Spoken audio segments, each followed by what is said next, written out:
Good morning, children. This is the third module on the journey to the end of the earth. So we have read that 52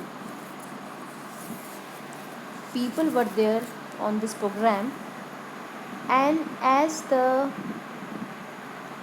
icebergs or the peninsula and tadpole island just prevent them to go further, the captain decided to turn around and head back north. But before that, they were told to walk on the ocean. Okay, they were told to jump down the gangplank, and when they walked, okay, uh, underneath their feet they observed that there was a thick ice pack, or the ice was there, and under that ice pack 150 meter of living breathing salt water was there.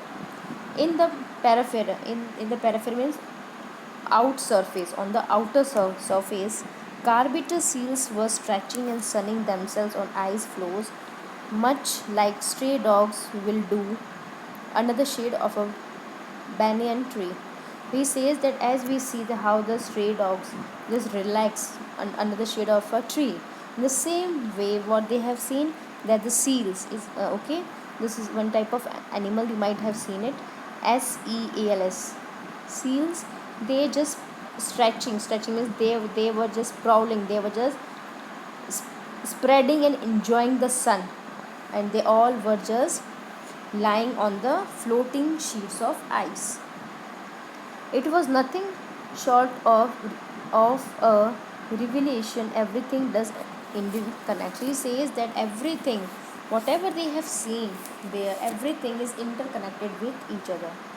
9 time zones, 6 checkpots, 3 bodies of water, and many ecospheres later, I was still wondering about the beauty of balance in play on our planet. How would it be if Antarctica were to become the warm place that it once used to be? He says that they have passed 9 zones, 6 checkposts, 3 bodies, and many ecospheres.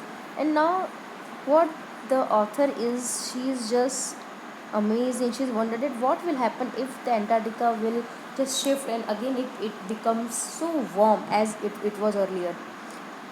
Will we be around to see it, or would we have gone the way of the dinosaurs, mam- mammoths, and woolly rhinos? Who's to say? They say that will we are going to be alive to see all this thing, or again the same routine will happen, that again it will merge, and again the earth will destroy, and again the dinosaurs and rhinos they will just come on this earth.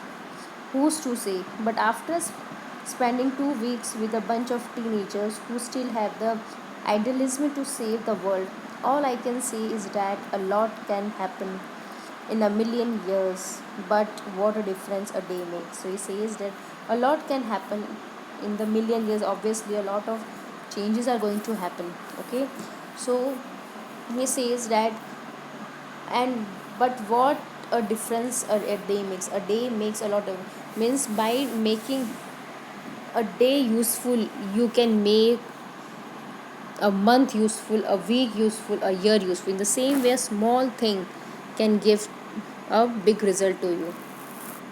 Okay, children. So I hope that this chapter is very much clear to you. Please read the chapter very intently, and if you just get the time, please see this also. For more information on students on ice, visit www.studentsnice.com. Okay, so please see this and reading with insight. These all questions are very much important, though I will just give you the answers of these questions, but still it's very necessary for you to read the chapter to know what's there in the chapter. Okay, thank you.